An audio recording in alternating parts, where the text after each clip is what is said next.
You ready to do it, TJ? Let's get going. Good morning. All right. So today, I think, is the market's last chance to make this turn. And yesterday's recovery, charts. I'll get it one of these days. No. One of the discussions yesterday was in the middle of the day when we were looking at a red bar, end of day. If it completed that way, we can refer to this as a bull sandwich, two red bars, one on either side of a big green bar. And the idea or thought was, okay, yes, this day was a big reversal day after a big down day, a bullish 180. And so now this should, the idea of the open and close being in the upper half or upper third when it was down here, I said, well, the theory is based on historical patterns, this is supposed to close back up toward the open, somewhere around there. And it did it. Great. Now it's not supposed to go back down here overnight. So we've got this kind of what starts to become, we call it a Christmas tree type of pattern, red, green. And I know this isn't red, and who knows what today is going to be. But the pattern communicates uncertainty, whippy price action. So you see where prices are coming right back down to the lows, and they're not even halfway back up into the bottoming tail bar. So we've got a trading range, essentially, you can see here going on. Obviously, you can see it on the hourly chart. And we're down near the bottom. What's that? 445.50, 445.50-ish. I guess somewhere around here. Not very impressive. So as far as now that we have looked at this, I say, might it stay in a trading range? Is it likely to go back up after coming all the way back down? That seems unlikely, because what it was supposed to do is stay up here or gap up and go. Right? That ain't happening. Now it's not gapping down below the range either. Would be kind of a shock as to, a big green bar and a bottoming tail bar and a gapping down below there, and then, some jiggles for a while and, to the downside at a minimum to the 50 MA. But after this consolidation, you think, well, it's going down there. There's nothing to the left of the 50. It's already filled the gap. So we've got this erratic pattern. 10 o'clock, there's news coming out. So you got to be aware of that.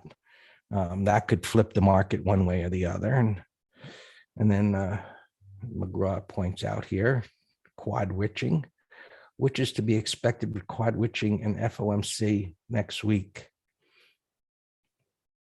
Someone with a shinier, clearer crystal ball than myself, McGraw, could probably answer that question, but I'm sure it would require some fib extensions, Elliott wave counts, square of 9, and at a minimum, a Nichikumi cloud.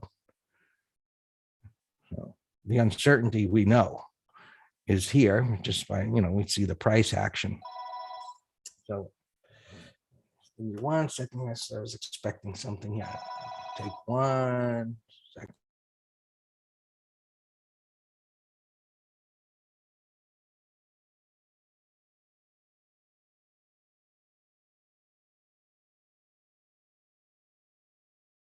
Okay, that's taken care of. So as far as SPX, I'm thinking it's going to get stuck whipping back and forth here. It would be too close if things hadn't dropped down here, but let's clean this mess up that I made. SPX. Normally it would be too close, but 45.10. That's about as far away you can get and get some premium. Now, the move that occurred overnight, well, I don't know what it was. CPI, I think, McGraw, and everybody's all inflation and so on. I think it's CPI. To the downside, you can go down to 43.85. Now, if we get some whip to the downside, I think 43.85 is still doable. But maybe you get more juice if these markets will dip at the open. So keep an eye on that. So let's take a look at the futures. So 45.10 and 43.85. You want to get closer to that, get more premium, that's up to you. So here's the futures. You can see, back and forth there, and neutral kind of bar, running in place, going nowhere. And maybe we're just going to stay in this range. We don't know. We just know that we've got this erratic price action going on right now. Exactly. So I was like the gamma gun, which is total. That's one of the, I'll be quite honest, we did a webinar with the gamma guys who were really nice people over there. The majority of that stuff, I will still say, is brain damage, but the foundation of that information is I've large open interest strikes in S&Ps or stocks that are very active. It's good information to add to your price patterns and intraday stuff. Adding price patterns, thank you, consumer sentiment, which just based on what we hear being screamed at football games, college football games, I imagine isn't too good, but let's see. I was saying, after you posted that, I lost my thought. Anyway, I'll just keep going here. This back and forth price action. Let's go look at the other ones.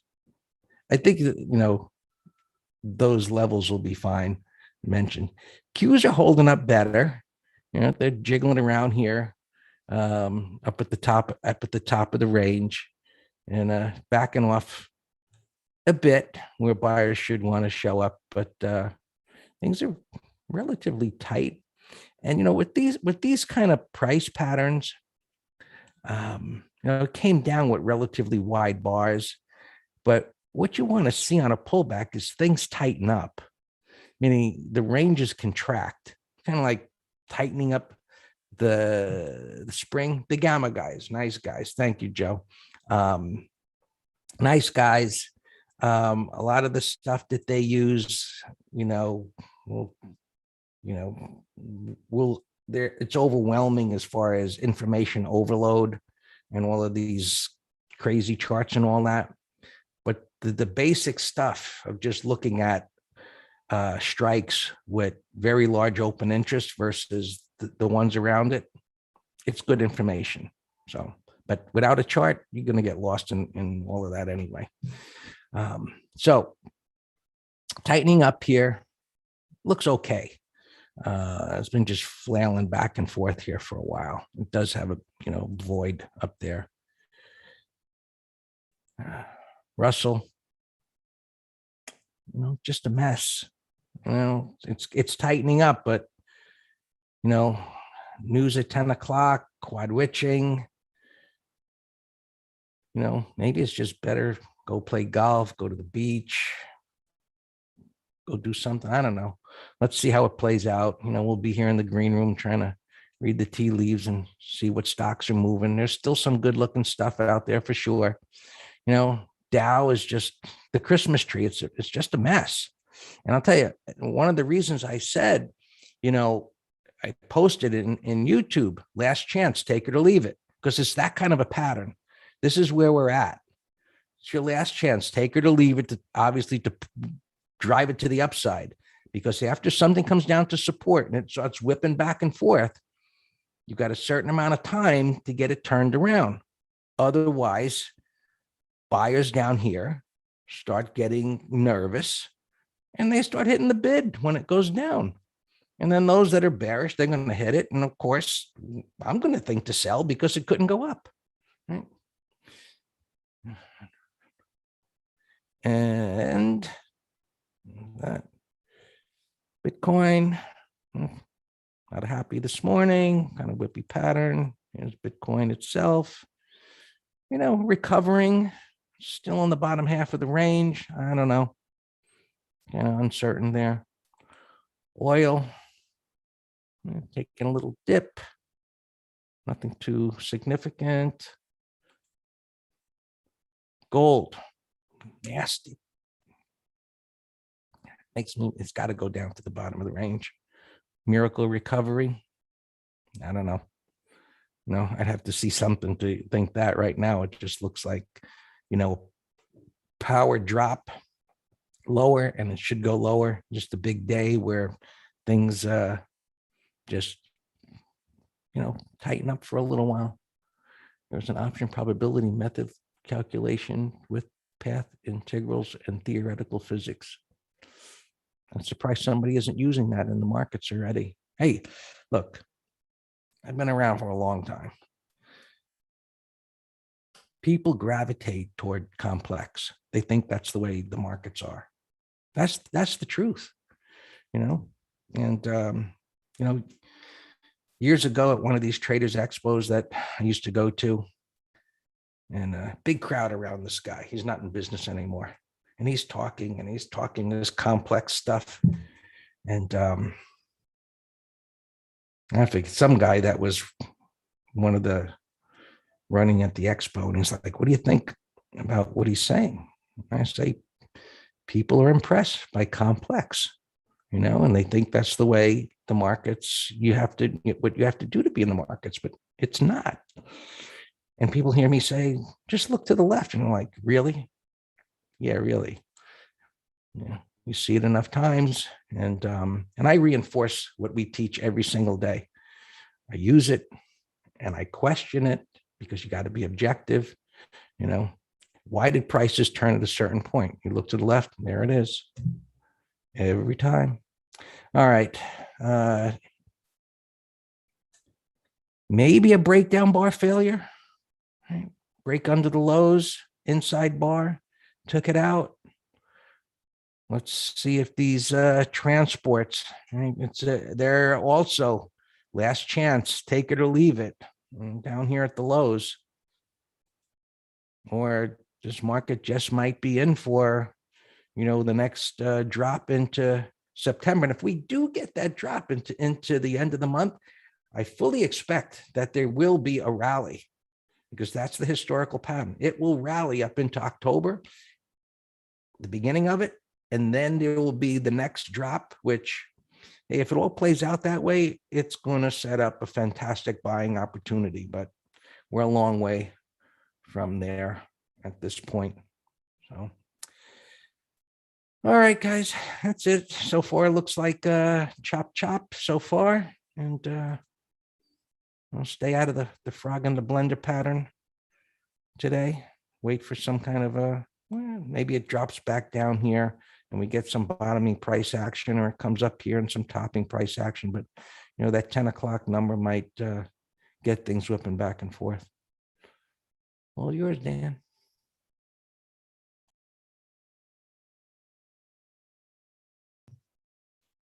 Good morning. Happy zero DTE doing. With quad wicks in here, we got some gap downs with rebalancing, and I guess dividends in there too cause a gap down. And because, if you compare the futures to the size of the gap down, it was out of whack. When I saw this thing open up down here at 444.50, I'm like, that is ugly. We're going to short a 30-minute low. And then all of a sudden, a knee jerk back up. Look at this, every one of them. So yeah, rebalancing days are a little different.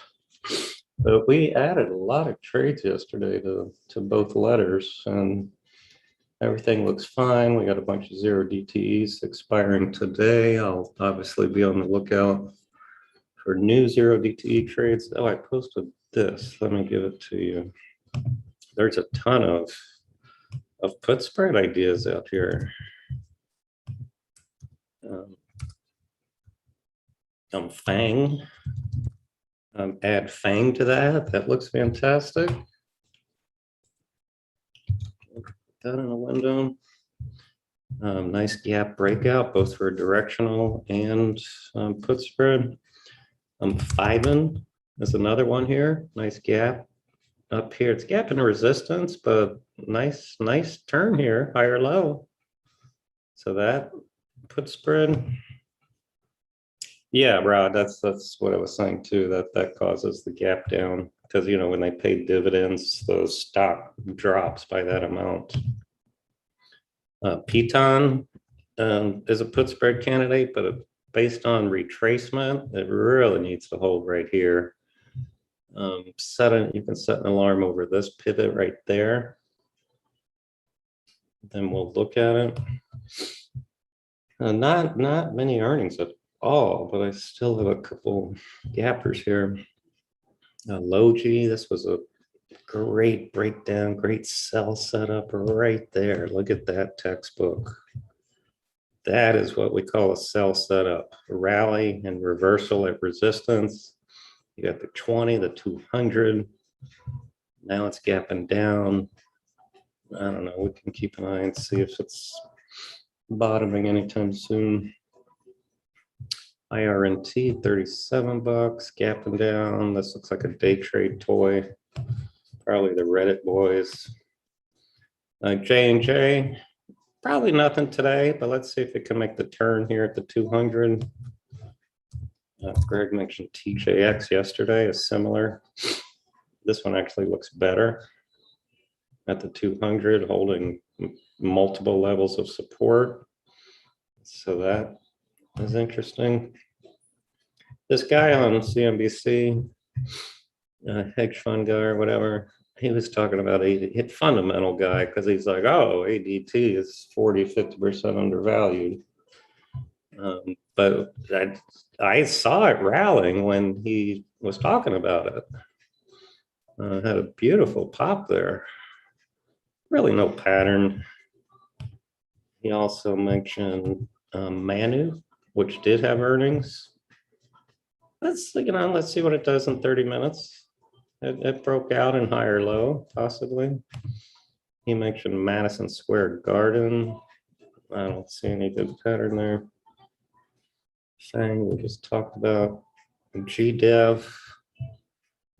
Wow, look at that range pre-market. 11 to 21 in one 15-minute bar. That has the markings of a Reddit boy toy. Surf, nice gap breakout. This is Surf Oncology, so sounds like a bio, but it could be the bottom right here. Keep an eye on it. HLBZ going wild. It sure has the markings of a toy, Austin. It sure does. 5 that I talked about already. BROS. I just saw it going by the ticker, and I'm like, oh, I've never heard of this. Recent IPO. Look at that power uptrend on the 15. That is a successful IPO. Look at the gap open here. 2 days on Wednesday. Nice. We'll watch that. This thing, this very well could be a day trade gap and crap. Multiple bars up, far from the moving averages. Now you're gapping up $30, and it's already petering out pre-market.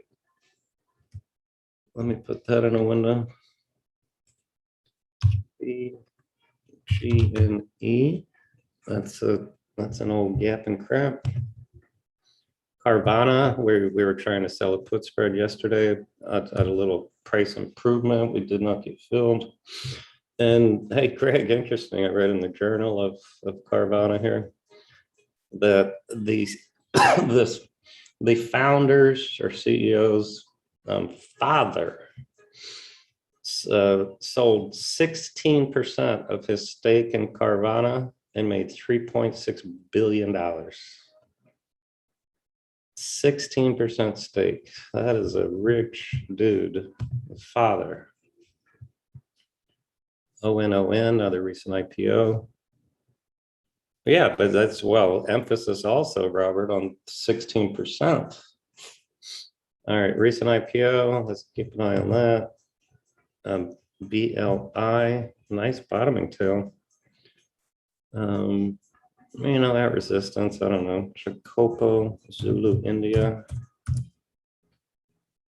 It's a sloppy, we don't like buying from the bottom to the top of the range, but it's gapping up. It's worth watching. Not a tier 1 to me, but sure, you can watch it.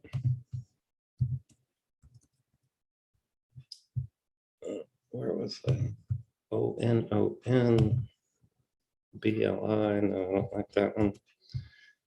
All right, these are now left over from yesterday. Hawaiian Airlines was, I just scanned about a dozen airlines, and this one looks the best to me. It's flattened out, 2050. See, here's jets. Do you remember when we did that MT live of the optometrist? What pattern do you like better, A or B? See, this is a perfect example. Here's the sector, right? Does anybody like this sector? The pattern right here? Not me. But look, Hawaiian Airlines is in the sector. What do you think about this one?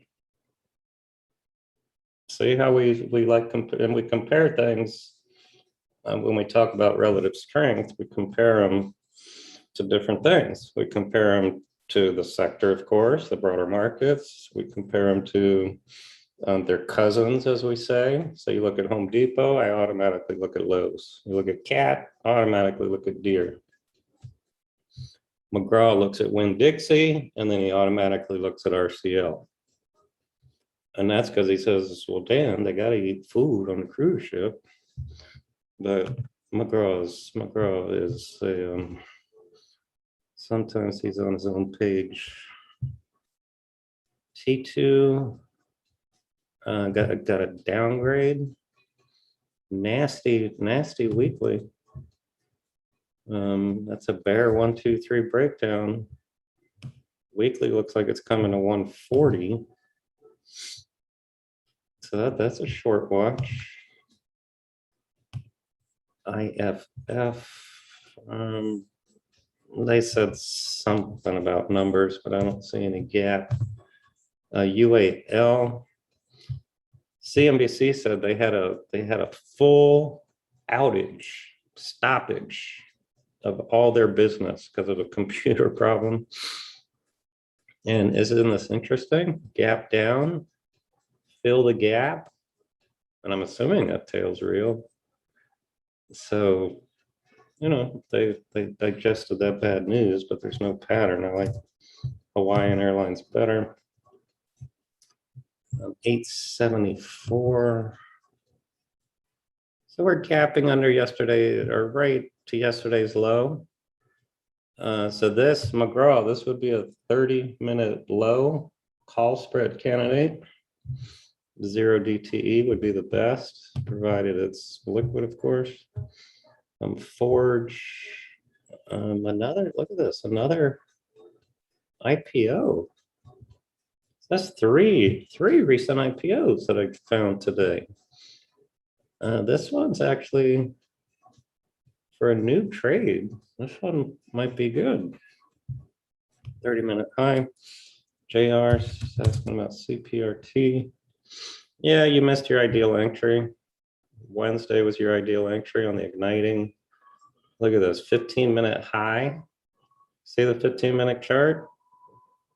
That was buyable right there. That was your breakout bar after downside shakeout. SDC is a Reddit toy, gapping up. Let's keep an eye on that. LCID gapping up, 2249. We'll watch that. Workday, Greg mentioned yesterday. It's gapping up. We like these continuation patterns. So this tail down and whip back up was the tail, and then going sideways. So that Maybe start off with a day trade, 10-minute high, something like that. I'm gonna put that on the window. Other computer. Win bottom right here. It's still a mess. That's still a mess, but over this 15-minute pivot could be a 0 DTE trade if there's any juice. Caesar's Palace. It's a little extended now, but I like the weekly. That's worth watching. SMH, we did a half lot of a put spread yesterday, the other half over yesterday's high. Stan, LOW, we did a put spread yesterday for October, and we're watching it as a long. Net, put spread idea, cool. Put spread idea, look, nice turn. Nice turn right there.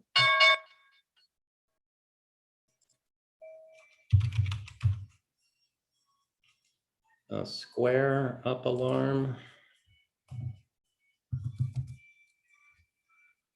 All right, square, that's a beautiful, beautiful end of day base. So let me tighten the stop on that. All right, Spy, the IWM's on its own page right now. It's firing on the green side. Q's selling off a little bit. So yeah, let's just chill at the open here, in particular with, yeah, PNR's 1, 2, 3. I like it. Yeah. Over the week's high thing, looks good. All right, square, let me tighten the stop.